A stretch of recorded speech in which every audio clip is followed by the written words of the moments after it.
Hello, welcome again to LearnToDance.com.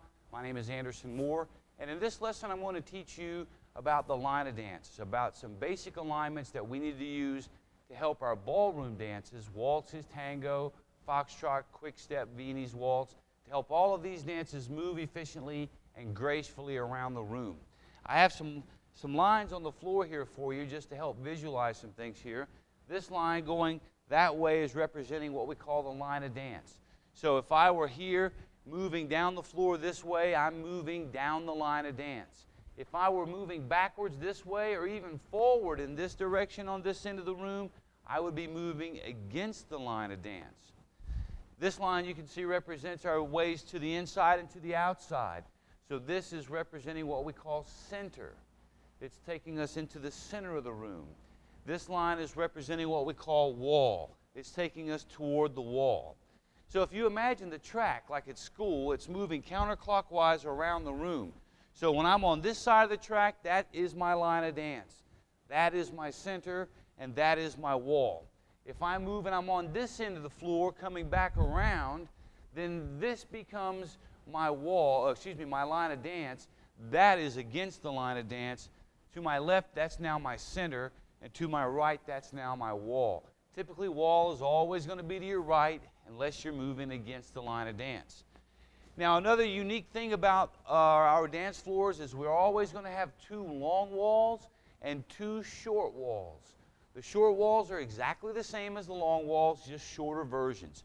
So if I were here moving across the room this way, that is my line of dance, and now this would be my line to the wall and to the center. Same thing on that short wall. Now this is very important because you don't want to just dance facing down the line of dance all the time.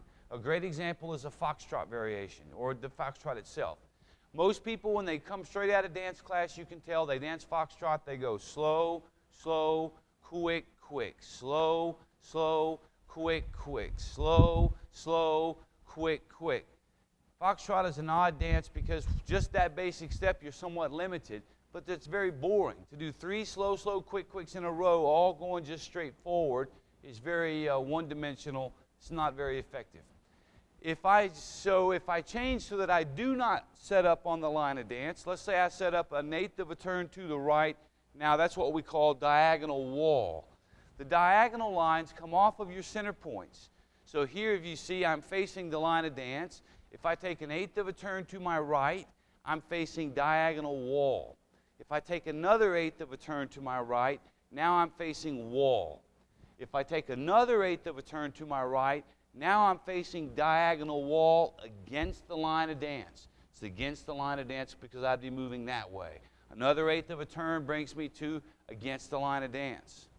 Another eighth of a turn takes me to diagonal center against the line of dance.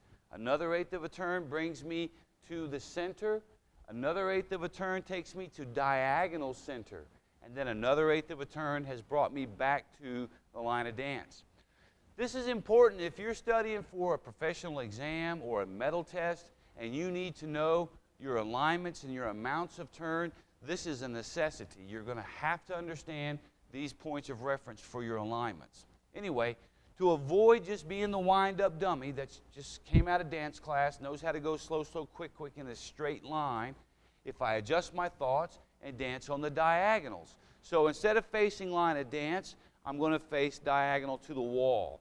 And then I'm going to go slow, slow, quick, quick, slow, slow, quick, quick, slow, slow, quick, quick, slow, slow, quick, quick.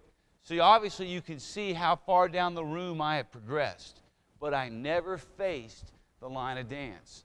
So this is one of those misconceptions that we as teachers, we make the mistakes of telling you sometimes this is how you're going to do it, and you come right out of the box and that's how you go.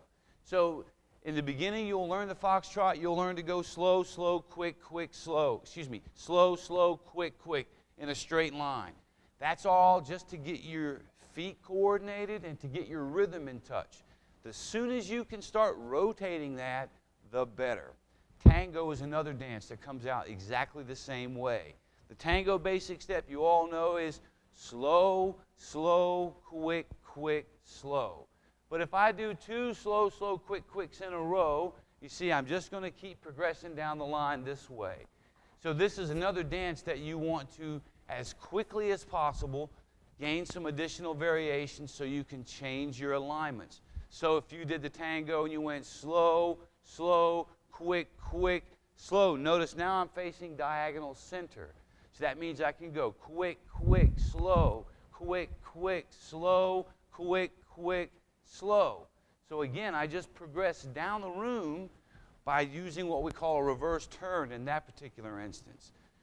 Again, you can always tell someone that's fresh out of dance class, they're like a little wind-up toy. They've been wound up, and they set them on the floor, and they go. If they've learned the tango, they'll do 8 slow, slow, quick, quick slows in a row.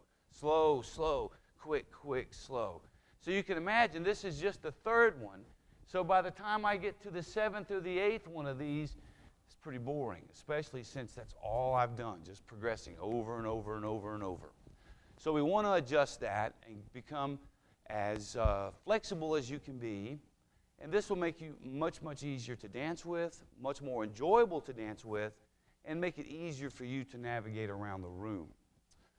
Another point of interest that we'll use here is with the waltz. We learned the box step in the beginning. We learned to go 1, 2, 3, 1, 2, 3. And that is correct. It's not wrong, but it's one-dimensional. So ideally, we want that box step to move in this direction, and then around in this direction, and then back into this direction. So there you see I used quarter turns. It took me 4 1, 2, 3s to make it around the room. And hopefully if you go back and look at that, you'll see how I aligned with these alignments along the way. Amounts of turns are always going to vary unless you're taking an exam or a medal test of some sort. It's not written in stone that you have to do X amount of turn. Especially in a social situation, you kind of do what the traffic or what the floor allows you. It's sort of like having a nice Lamborghini, something that'll do 200 miles an hour. The guy in front of you is doing 35. You're not going faster than 35, okay? Anyway, learn these alignments. It'll help you tremendously with your dancing, make it much, much easier.